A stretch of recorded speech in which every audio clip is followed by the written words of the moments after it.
अस्सलाम वालेकुम दोस्तों, मेरा नाम है अली और सर हमेशा की तरह मौजूद है दाऊद और आप देख रहे हैं जिस वक्त क्रिकेट और अली शो को देखना है। दोस्तों आप लोग से बात करने जा रहे हैं, बात करेंगे आज आपके साथ टॉप ग्रीन न्यूज का सेगमेंट आज आपसे शेयर करेंगे। नंबर 1 पे लोग बात करने जा रहे हैं, जो हमारे पास अपडेट आ रही है वो आ रही थी PCB hall of the fame की। जो पीसीबी ने एक लिस्ट में जो कुछ नाम ऐड किए हैं, कौन है वो आपको बताएंगे। बात करेंगे सैम अयूब की इंजरी के हवाले से कुछ अपडेट आ रही है, क्या अपडेट आ रही है वो आप लोग से शेयर करेंगे।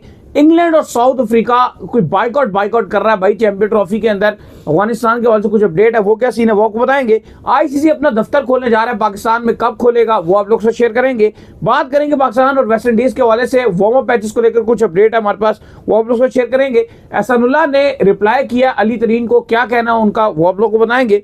और अहमद शहजाद पीएसएल की गोल्ड कैटेगरी में नजर आ रहे हैं, जो रिटायरमेंट दे चुके थे, क्या कहानी है जरा इस पर भी बात करेंगे। तो अगर आप हमारे चैनल पर नए और पहली बार आए, चैनल को लाजमी सब्सक्राइब करें और साथ ही बेल आइकन बजाना। तो बात का आगाज करते हैं नंबर 1 खबर के साथ जो हमारे पास आ रही है। तो सब जो नंबर 1 खबर आ रही है वो यही आ रही है कि पीसीबी ने हॉल ऑफ फेम की जो लिस्ट है उसमें कुछ मजीद नाम जो है वो ऐड किए हैं। कौन है जी वो? देखिए, आपको पता है कि पीसीबी हर साल 2 नाम जो है वो हॉल ऑफ फेम की लिस्ट में ऐड करते हैं और इस बार उन्होंने 4 नाम जो है वो हॉल ऑफ फेम की लिस्ट है उसमें शामिल किए, क्योंकि 2023 में कोई भी नाम शामिल नहीं किया गया था।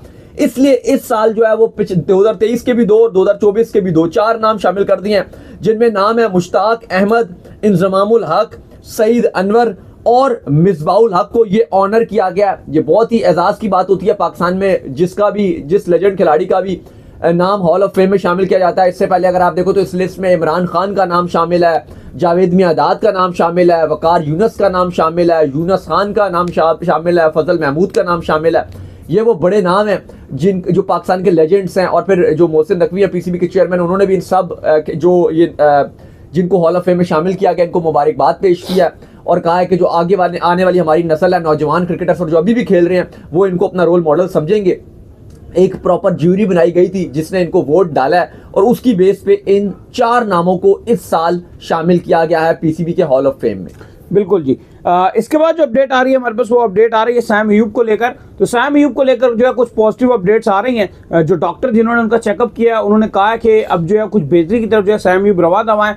वेट भी जो उनकी जो एंकल का फ्रैक्चर था वहां पर वो जो वेट भी जो है डाला गया, तो कुछ बेहतरी मौसूल हो रही है। लेकिन कुछ जराए ये भी कोट कर रहे हैं कि शायद पॉसिबल तौर पर जो है सैम अयूब लंबे अरसे के लिए भी बाहर हो जाए। भाई नहीं, यही आ रहा है कि वो अभी तक जो डॉक्टर्स हैं लंदन में उनका जो चेकअप हुआ था, कल भी आपको बताया था कि वो कह रहे हैं जी कि बहुत ज्यादा सीरियस कंसर्न नहीं है, लेकिन स्टिल इनको मिनिमम जो रिकवरी का टाइम पीरियड दिया जा रहा है वो 6 हफ्ते दिया जा रहा है। मिनिमम जो टाइम है रिकवरी का वो 6 हफ्ते, यानी कि 6 हफ्ते से पहले तो फिट नहीं होंगे। और अगर आप चैंपियंस ट्रॉफी की जो अगर आप टाइम देख लो तो वो भी अब इतना ही आपके पास रह गया, लगभग आपके पास इतना ही टाइम है चैंपियंस ट्रॉफी के लिए। स्क्वाड भी अनाउंस करना है ऑब्वियसली, चलो स्क्वाड का इतना इशू नहीं होता, इनको डाल भी देंगे बाद में, लास्ट मोमेंट पे इनको हटा भी देते हैं आईसीसी की टेक्निकल कमेटी, क्योंकि ज्यादा देगी, अनफिट होंगे तो आप इनकी किसी और प्लेयर को रिप्लेस भी कर लोगे। लेकिन इंपॉर्टेंट सवाल ये है कि अगर 6 हफ्ते के लिए इनको रिकवरी टाइम चाहिए तो ऐसा तो नहीं है कि फिट होंगे और अगले दिन ही आके बैटिंग करना शुरू कर देंगे। ये भी पॉसिबल है कि उनको फिर टाइम लगेगा, फॉर्म अपनी रीगेन करने में काफी टाइम लगेगा। तो लगभग अगर आप देखो तो अगर इनको डाल भी दिया जाता है स्क्वाड में, तो जो रिपोर्ट्स आ रही हैं वो ये तो कम से कम आ रही है कि चैंपियंस ट्रॉफी में साइम अयूब का चांस बहुत ही कम है। और अगर आ भी जाते हैं साइम अयूब तो बहुत मुश्किल काम है कि वो डायरेक्ट आके अच्छी फॉर्म के साथ बैटिंग करके दिखाएंगे, प्लस रनिंग करना बड़ा मुश्किल हो जाएगा उनके लिए, लंबी इनिंग खेलना मुश्किल होगा, क्योंकि ओडीआई में तो आपको टेम्परमेंट चाहिए होता है, लंबी लंबी बारियां खेलनी पड़ती हैं। साइम अयूब को हमने देखा अगेंस्ट साउथ अफ्रीका सेंचुरीज जिस तरह से उन्होंने स्कोर की, लंबा खेलते रहे, 40 ओवर मैदान में रहे हैं, तो बड़ा मुश्किल रहता है आपके लिए कि जब आपकी एंकल इंजरी और आप इतनी देर मिडल में गुजार सके, तो चीजें इतनी आसान नहीं है। और जो डॉक्टर्स बात कर रहे हैं साथ, तो उन्होंने ये कहा है कि फिलहाल अभी अब इनकी डिटेल रिपोर्ट्स आएंगी तब हम डिसाइड करेंगे, पूरा मेडिकल पैनल जो है वो डिसाइड करेगा कि आया इनकी सर्जरी की तरफ जाना चाहिए या नहीं। अगर सर्जरी की तरफ जाते हैं तो फिर तो पीएसएल से भी बाहर हो जाएंगे, फिर तो लगभग मिनिमम 3 महीने के लिए बाहर होंगे।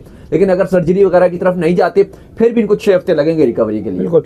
इसके बाद जो अपडेट आ रही है हमारे पास वो अपडेट आ रही है इंग्लैंड और साउथ अफ्रीका के हवाले से। तो बाइकआउट की आवाजें जो है चैंपियन ट्रॉफी में जो है चलना शुरू हो गई हैं। अफगानिस्तान को लेकर बेसिकली जो है इनके लोग जो है बात कर रहे हैं बाइकआउट लेकर। कोई इंग्लैंड से जो कुछ सियासतदानों ने, एक तंजीम है, उन्होंने उठकर बोलना शुरू कर दिया।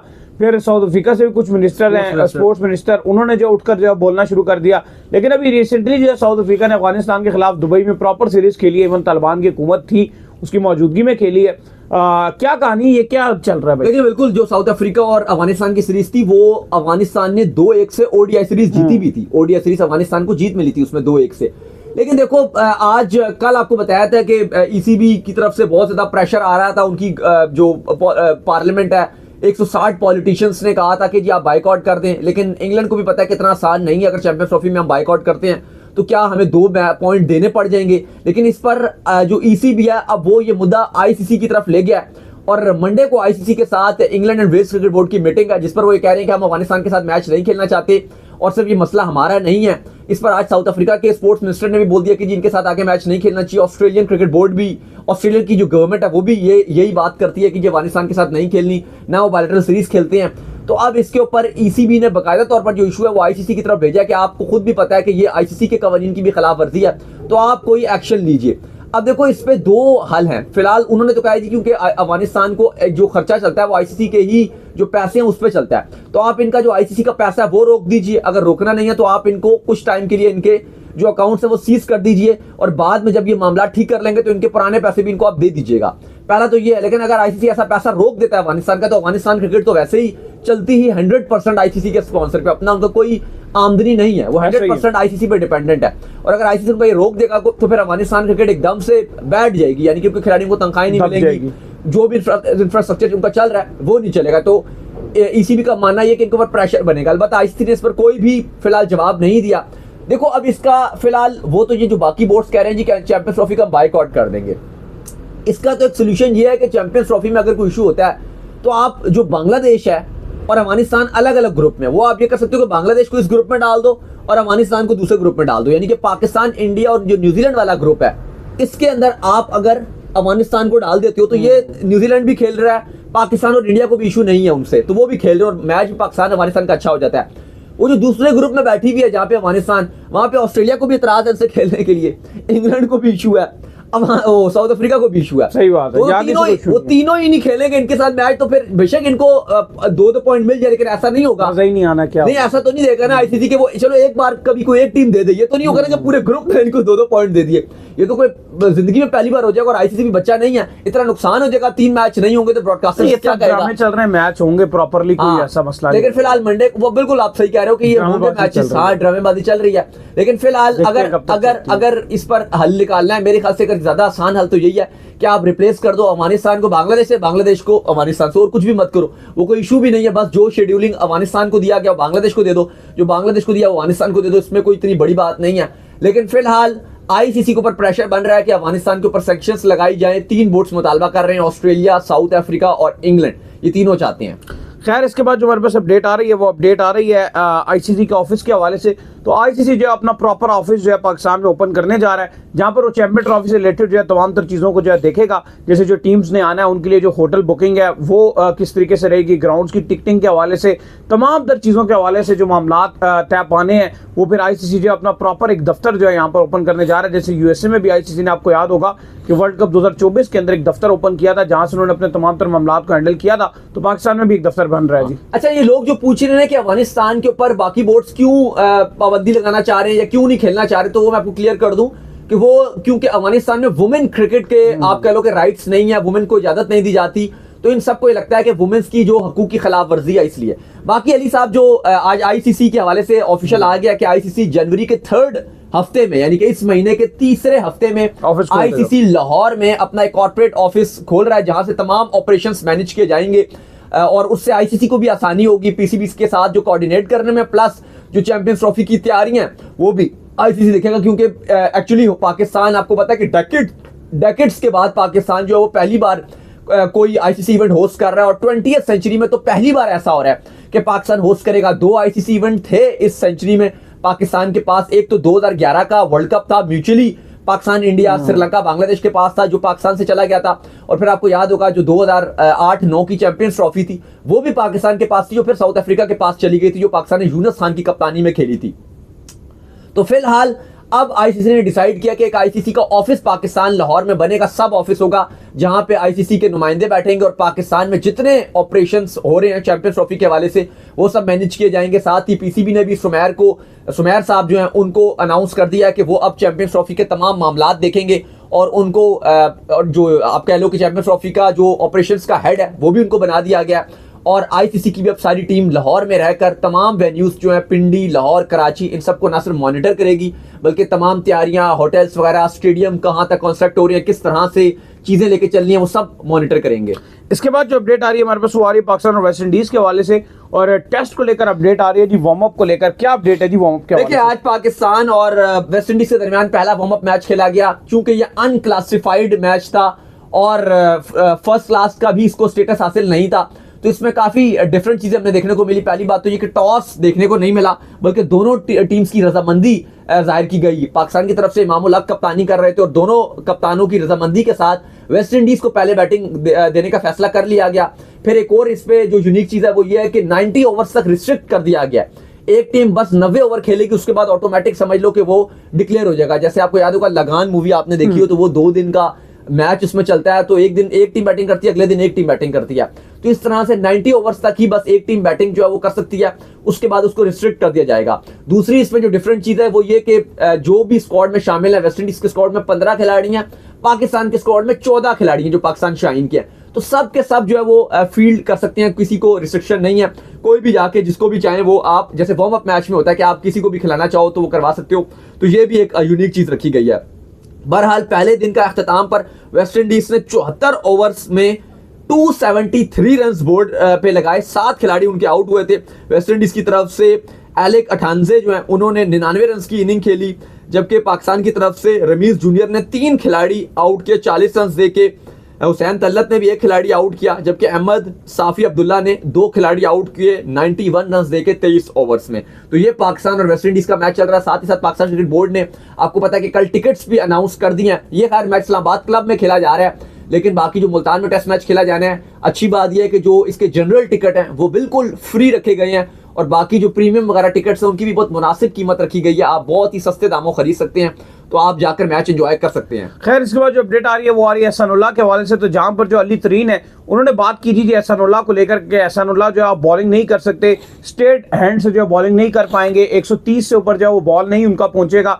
तो इसके ऊपर जो एहसानुल्लाह आए और उन्होंने जो अली तरीन को स्ट्रेट फॉरवर्ड आकर बोला है ऐसा कुछ नहीं है भाई। क्या कहा है जी उन्होंने? देखें, आपको पता है कि जब अली तरीन आए थे एक पॉडकास्ट में, उन्होंने बहुत कुछ बोला था। पहले इमाद वसीम के हवाले से बात की थी कि मैं माफी मांगता हूं सबसे, और मैंने माफी मांगी, अपोलोजाइज किया पीसीबी के कुछ ऑफिशियल से भी कि इमाद वसीम हमारी वजह से सिलेक्ट हो गया, हमारी टीम के अगेंस्ट रन बना के, उस पर भी काफी इनको क्रिटिसाइज किया। कहता साथ ही इन्होंने एहसानुल्लाह के हवाले से बहुत ही, चलो वो तो जो वो बोल दिया इमाद के हवाले से वो बोल दिया, वो बड़ी बात नहीं थी, लेकिन एहसानुल्लाह के हवाले से इन्होंने कहा कि मैंने डॉक्टर से इनका पूरा चेकअप करवाया और अब हमने इनको रिलीज भी कर दिया, और ये पहले 150 की स्पीड के बॉलर थे और इसलिए हमने इनको रखा हुआ भी था, लेकिन अब ये किसी काम के नहीं रहे हैं, और अब ये 130 से ऊपर बॉलिंग ये नहीं कर सकते। कभी बात की है उन्होंने। और देखो, ड्राफ्ट से पहले एक तो पहली बात ये कि आपको याद होगा कि एहसानुल्लाह और इनके फादर रोते रहे थे, इतना ज्यादा जो है उसके लिए मसले चल रहे हैं, फाइनेंशियली वो अपने आप को संभाल नहीं पा रहा। सवात में लोकल क्लब्स में वो खेल रहा होता है और अपने लिए बड़ी मुश्किल से जो है फाइनेंशियल वे पैदा कर रहा है, और ऐसे मौके पर आकर ड्राफ्ट से एग्जैक्ट पहले आकर इस तरह की बात कर देना,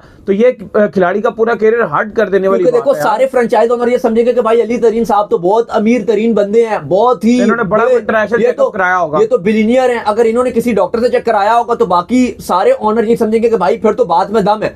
इसका मतलब है कि एहसानुल्लाह को पिक ही ना करो, क्योंकि इतना बड़ा बंदा जब कह रहा है उसने तो पूरी रिसर्च की होगी। बहुत बुरी बात है, लेकिन ये मैंने इसकी लोकल बॉलिंग में देखता हूं, क्लब में इतनी तेज अच्छी बॉलिंग करा, इतनी अच्छी बॉलिंग करा। फिर इसके बाद अगर आप देखो तो एक तो जब उसको जरूरत थी, इवन वो बेचारा मुल्तान की जो जैकेट से और मुल्तान की शर्ट पहन के जो है वो अपीलें कर रहा होता था कि भाई मेरी हेल्प कर दो, मेरी हेल्प कर दो कोई। लेकिन इतना पैसा, बिलियनियर एक बात है, अली तरीन वगैरह, जहांगीर तरीन वगैरह बिलियनियर हैं, शुगर मिल्स, पेप्सिको के पाकिस्तान में बेवरेज का अचार डाल, लेकिन अपना इनका प्लेयर था।